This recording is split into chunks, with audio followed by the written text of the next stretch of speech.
Good morning, GM Tippers. This is GM Rick here, and I want to give you a weekend update on GM tips. So, let's dive in a little bit and go over some great GM tips for what you can use in your different adventures. And again, one of the things I'm going to talk about today is the topics of the Ultimate Intrigue. And Ultimate Intrigue is one of the new books that's coming out from Paizo that should be fully released on the 30th of this month, March. And so, what is Ultimate Intrigue? It's a lot of different things. Mark Sifter is one of the key guys that is working on it with Paizo, along with a lot of the other Paizo crew. And I don't want to leave anyone out. I'm sorry, Mark. I wish I had everybody on the book, but I don't have the material quite yet. I didn't pre-order. But one of the things that it hits on, and I think is really key in any adventure that you're doing, is be willing to run adventures and adventure paths and campaigns that have a lot of experience and challenges that are based off of skills and feats that aren't combat. Combat's always important in any campaign, and you always have to have some of it because your players will go nuttier than fruitcakes if they don't have combat at some point. But I'll say this.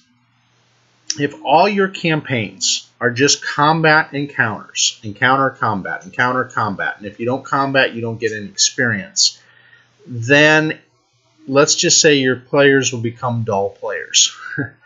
And so what you want to do is you want to have a great mix of role play, skills, and skill set plays that challenge the players to really think outside the box with their player characters, and that help them to develop skill sets that are going to be useful throughout the adventure. So skills like diplomacy, skills like bluff, and knowledge skills, I think, are probably also very important. Now, again, convert this to the system because I'm going with Pathfinder. I know Dungeons & Dragons uses a little bit different. They use more of a stat-based skill set. So, and a lot of different campaign material does the same. So you're going to be doing the same. Now, fortunately, they keep a lot of the skills the same in the newer books across the board for the later updates. But even stealth or move silently and hide in shadows, if you have that still and are using that. Stealth covers both in Pathfinder. Other skills like climb, balance, and on the Pathfinder it's acrobatics. A lot of that will play in to interactions you can do. Some people ask, can you do a all-rogue campaign? Oh, heck yes. And I have run in one, and I loved it. One of our GMs did an all-rogue-based campaign where every single one of us were rogues. And I did the same thing afterwards because I loved it so much. And I had a Irish thief by the name of Colin McCary. And Colin of the Blade was a piece of work. He was a guy that had, and it saved his butt so much through his skills. And he could sneak in and hide and disarm so much. And I got him up to around 7th level. And I still remember this because it was one of the pinnacle moments in time. I went and robbed from a vampire's home. Unfortunately, I got upstairs and there were a bunch of undead waiting for me. I'm a rogue. Yeah, survivability, you're getting the whole thing there. Survivability goes way down when you're surrounded by a bunch of mummies. Not a good thing for a rogue. So what does Colin do? And this was the most pinnacle and fun moment. I go running full speed towards the window. I tell the GM, I am crashing through the window. No problem. Made my acrobatics going through the window, so I didn't take damage coming through the window. However, I rolled a 1, and it was well below the DC. My DC to my acrobatics at the time, or in this case, my jump skill, was about probably a 5 modifier, and I rolled a 1. Well, guess what? 20 feet up doesn't cut it. and especially in the moment where you are dealing with undead. Colin lands taking 2d6 damage. Now, mind you, he's already been damaged by the undead and made it and didn't turn into mummy rot. He hits the ground and has 5 hit points left, rolling up. But he made it out. It was not pretty. It was not one of the finer moments in a rogue's history. But he was that's why Colin of the Blade was a lucky sort. He never really tried. And they were doing this whole thing where they were piling up bodies to make ghouls. And it was just one of these fun, solve it adventures where we had to use knowledge and we had to use our wits and we had to use perception. We had to use all these other skills, sense motive. It all came into play. Sleight of hand to steal the right things you needed to get your hands on and disable device. You know, these were all things that were important to the play. And our GM awarded us XP based on how well we did with our skills and how well. And I mean, if we really outdid our skill, in other words, we rolled a natural 20 plus our bonuses, it gave us more experience than if we just barely made it through. And I loved it. For me, it was so freaking fun because I didn't have to kill everything. I could get away and still solve and help the town without having to kill hundreds of creatures, which for a rogue is not going to be your best thing to do. You're going to be very limited in what you can do. So when you design things, you know, again, we go back to the 4 elements that I keep emphasizing, and I love it because I know Squeegee's probably, Evil Squeegee's loving these if he's watching these and seeing me mention these. But it goes back to the 4 things that you got to have. You got to have a goal for your party that's going to draw them in. You got to have obstacles to help them achieve the goal, and that's what a GM sets. Then the players add the character and the attempt. So they've got to have the character that is drawn in and their response, and then what are they going to do to attempt it? So when you design these, keep these in mind. Now, what you're going to do is you're going to put the goals and the obstacles. And the obstacles are going to be the intrigue rewards for your players. So, great campaign for this is one of the new campaigns that they've come out with, which is the Hell's Rebels. They have a whole adventure that is around social interactions and doing things on the intrigue side of the house. That said, as a GM, make sure you are doing those kind of things. And you put the XP amounts depending on the challenge rating of the person they're interacting with. So say you've got your players interacting with a smuggler that is a CR that you set up of 7. Or if you're in another type of thing, so say a steampunk campaign, you've got a tinkerer that you're working with that you're trying to negotiate with. And you set the amount of XP awards or advancement awards towards that. Because again, each system will use different things. They may not use experience, they may use advancements, they may use other things that get you along the way, but set it proportional. Now, if you award your players points each time they play, you might do a 10th of a point, a 20th of a point, a 0.1, a 0.2, a 0.3. That's mini GM in the background, by the way. So you may get those things. Remember that as you award those things, make it proportionate to your system. So in setting that up, look at how significant, number 1, is that interaction. How significant are the outcomes? And you may set there's several outcomes that can happen depending on the roles. So, say you say the challenge, I'm going to use Pathfinder. Say you say the DC challenge on it is going to be, the difficulty class is going to be a 20. But if the player rolls a 25 with his combined skills, then something different occurs, and there's a different level of XP. If they roll 5 below, there's a different type of reaction. And so maybe they don't automatically make the guy willing to work with them, but he moves a little bit their direction. So maybe you put 5 off as, okay, they moved them towards the direction. Say maybe you put 10 off the DC. So say they roll 10 under it. Is a critical fail. So you don't award any experience at all for that, or minor amounts of experience. What that does is it really gets the players to help. Now, in some situations, you may allow them to give +2 aids, depending on other people assisting. But you want to limit how many assists that can be done. You can do that as well as a GM. You just have to set that up front and make sure that it's written down so that if the players question it, you've laid it out. Maybe they don't like the idea of several people trying to work in there and conversate with them and convince them, because this sort of NPC is a little bit more taken back to the crowd approach. Doesn't like to be muscled or bullied or convinced by a large group. So you can fashion it different ways. But you have to sit there ahead of time. And here's the things I would put in there. Where does this play into the overall campaign? Number 1, this challenge. Number 2, how significant is it to achieving the overall challenge? If it gets missed, is it that bad, or is it that good if it's succeeded? Maybe it adds or enhances to that thing. And so that's the things you're going to look at and take into account when you look at those type of things. Other things you're going to look at, and this is really key, and I'm sorry for the background noise. Got to keep little one entertained while I do these.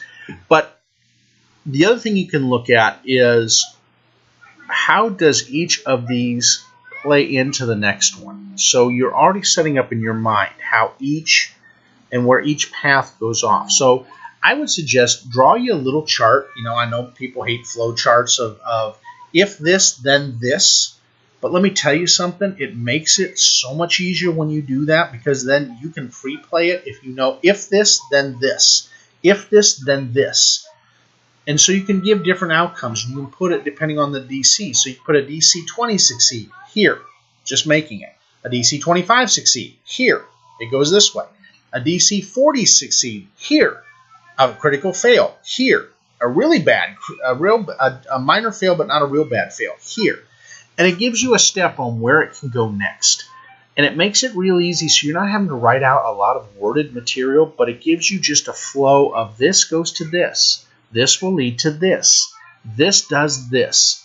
And then you can free play it as a GM a little bit. As long as you know the XP awards and the challenge, and you can have a flow path of where each result goes, then you can take it and really just role play it as a GM. And so I suggest those type of things. And it gives you the next challenge as well as the next goal. And so I'm a huge believer in this. Now, with Nemesis and Arch Nemesises, that's another thing with the intrigue you can set up, is what are your Nemesises and your Arch Nemesises? They don't have to be a physically violent Arch Nemesis. Let me give you a perfect example. If you've ever watched BBC's Sherlock Holmes, love the show, by the way, with Benedict Cumberbatch and everybody else, all the characters in there. The Moriarty in there has some violent tendencies at times, but he loves to confound Sherlock. He messes with him, as does his brother, who calls him Sherl all the time. The two of them just really get in there and get under the skin. And that's the way you want to do Nemesises. That's one great way. Verbal antagonism, verbal battles of words. And you can do that like a combat where you award different things. So you can look at the different response types that the characters are going to make, because you can't predict what the attempt from the character is going to be. There's no way.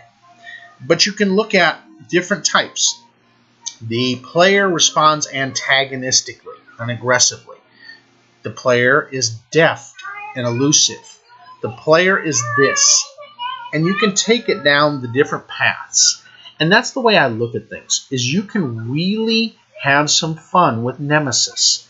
And it doesn't have to be one Nemesis. It can be a bunch of Nemesises that come along the way that are all part of a secret organization that are there to just verbally and skill-wise thwart the players. They're not going to get into a combat. Oh, no, no, no, no. Farthest thing from it. They're going to avoid combat at all costs. And you can say if players resort to combat, they get a minus award for it, or a limited experience award. So it kind of guides the players into a verbal battle situation and allows them to have skill-based characters. And the great part about this is, now you don't have a campaign full of meat shields. Now you can have investigators mixed with rogues, mixed with this type, mixed with this type.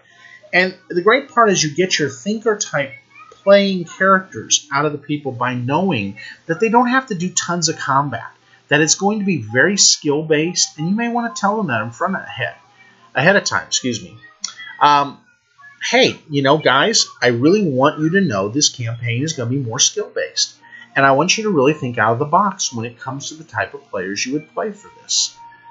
That will excite your players sometimes. They'll think, boy, up to now I've had to always do a meat shield because we're up against major combats. No, you don't have to. And one of the things that the Ultimate Intrigue gives you with that, and again, I recommend this maybe not just for Pathfinders, but the Ultimate Intrigue for all campaigns, because the ideas behind it are great. You can look at a vigilante character, so a Batman type, or a Daredevil type, or other types. So, sorry about that. Cat trying to eat nuggies. Love the cat. If the cat comes over here, I'll lift her up and let you guys see Cassie.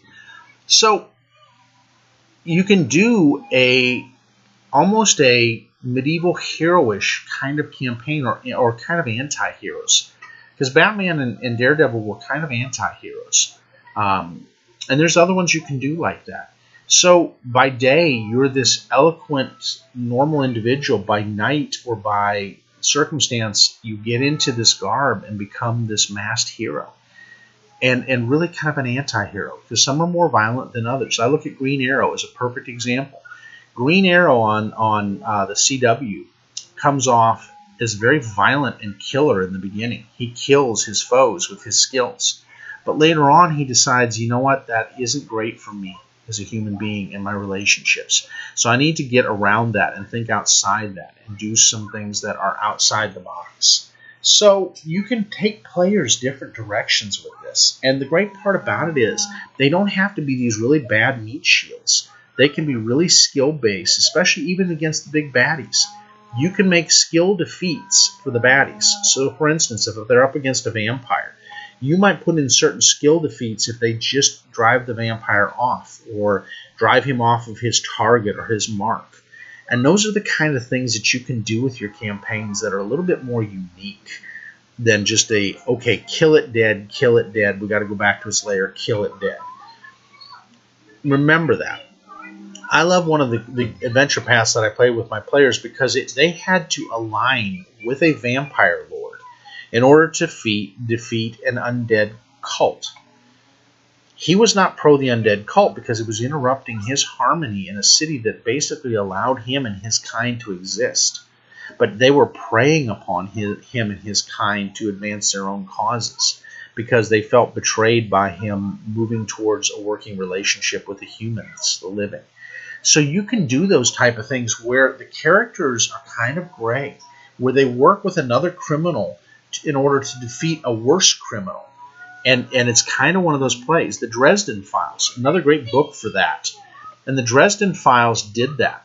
They put Harry Dresden, the wizard, into having to deal with lesser evils like the Fae and some of the other criminal lords, Maloney, in order to deal with the baddies, the real baddies that were the real negatives. Now, Harry didn't love the people he had to align with, but he did it to save his city.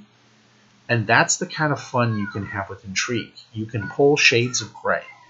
And then a neutral good hero can work in shades of gray. Because what's the greater of the evils? The greater of the evils is this. These other evils, yes, they aren't great, and I don't love working with them, but it's towards the ends of good that we're doing this. So keep that in mind. As a GM, it really calls you out and helps you to grow. So you want to use those type of concepts in your game. And you can do a lot of other fun things. See, got to get you outside of the mindset as GM sometimes because we want to go kill it, defeat it, have an A to B to C linear goal. No, you don't. The great thing I love about watching shows like Critical Role and some of the other ones, the Dice Stormers and some of these other groups, is they don't always go hack slash. And you got to get away from that as a GM, because your players are going to get tired of a hack slash. Now and then, it's great to have. But really get into let's get into real deep story ideas and things that draw us in so deeply that we can't help but think outside our normal builds. I had one player in the way I'm running Elysian right now in the Reign of Winter. He has totally changed. He's asked me to change one of his builds. He was going to go with deflect arrows. Now he wants to go with rapid reload. Why is that? Because how he's dealing with things is very different. It's no longer, I'm going to be running up there as the meat shield, but now maybe I'm going to do some other things to peck away at the baddies, and I don't want to have to be stuck in this. I'm betting he'll do another skill rebuild, because a stat rebuild with his feats. And I give my players up to 5 times they can do that every 3 levels of advancement. They get 5 times that they can take a feat and rework it or relearn it. And why do I do that? Because I want them to adapt to the campaign. And maybe their first idea of let's go beat the tar out of it isn't going to work. So maybe now acrobatics or agility feats or alertness feats become very important for them to have. And I would rather them retrain and learn the thing that's going to help them a lot more than lock them in. And you can do that as a GM as well. So all these concepts, I'm kind of getting you to, again, I'm not necessarily trying to make you an A plus B plus C thing. I want to get you thinking outside the box and get the creative juices flowing. Because you really need to, as a GM, get away from some of maybe the hard set rules mindsets and some of the other mindsets and think more conceptually. And that's going to make you, as a GM, much more attractive to parties, because then they won't know what to expect out of you. And if you become predictable as a GM, that's saying something right there. It's saying you need to retrain yourself in some ways, because predictability shouldn't be there all the time. Your players shouldn't be able to outthink you all the time. You need to throw wild card surprises that don't necessarily give TPKs, total party kills, but really just twist the plot in a way that the players don't like. And they want to just unknot that twist you just stuck in there to get the plot back on track. And that's the fun part. See, this is where things don't go as planned. There's a famous saying among the military. A plan always seems good until it makes contact with the enemy. And that's what you need to do with your players sometimes, is let them contact the enemy, the nemesis, the random person that affects the plot but doesn't totally take it off the rails and just adds little twists. So maybe when they're fighting the baddie pulls out this little child. Ah, what a hard concept. A lot of people's hearts bleed for children. So now they're not going to do the frontal assault on the bad guy to risk the children or the child. Now maybe the bad guy uses the child to manipulate the players. The players hate the bad guy all the more. But he is not violent. He just hints, or she hints, at what could be done and the possibilities. And now the players just go off the rail of where you think they will go. And now you get them thinking outside the box. Now you've thrown a new twist into the plot. Always write down little twists and side twists. And that's something I would say to do in your notebooks. Write down those little plots and side twists so that when the characters do different things, they run into these plots and side twists and things that can take them a little bit off the rails, but not way off the rails. And gets them a little bit off of their game. And that's fun, because then they got to think about, how do I get back onto my game? So keep these things in mind. I hope this helps with thinking of twists on plots and using Intrigue. I myself love Intrigue. I am so excited this book came out. Not because it's going to teach me maybe hundreds of things new, but it's going to put values and different ways of thinking to a system that has been very linear with combat award of XP. And it's going to make it easier for us GMs to really take and throw story twists and plots in there that we normally wouldn't have been able to award as much for, and we can award more significantly, which makes the players really think outside the box. Hope you have a great weekend of gaming. I hope this helps. I hope it gets you to want to go buy the book. I don't necessarily, I'm not going to say it's God's gift to things, but I think Mark has done a great job in a lot of what he's done, and from all the reviews of everybody that's gotten it, it's been a 4 out of 5, if not a 5 out of 5. So even if you aren't using Pathfinder, you might just want to get this book because it discusses intrigue ideas. And if your system doesn't have that, it'll allow you to adapt into your system that you're playing, whether it's D&D, whether it's Cypher system, whether it's Green Ronin system, whether it's Kobold system, whether it's whatever the system may be. It could be Spelljammers, or it could be Shadowrun, or it could be any of these others. It could even be something like White Wolf. White Wolf is pretty good, I know, with a lot of plots and intrigues, but you could add that to, like, Vampire the Requiem and some of the other games, and utilize that for these different systems. It's not a no-no to do this. Add to your library and continue to build and be a better GM every week by doing that. Thanks, folks. Keep tuning in. Let me know if there's topics. Email me. My email for anybody that wants to send me an email is ricmoh43@yahoo and .com. So send me an email. Let me know if you want to see something else discussed. If you want to pick my brain, I can't say I always have the answers, but if nothing else, we can address the topic and see where we go. Have a great week.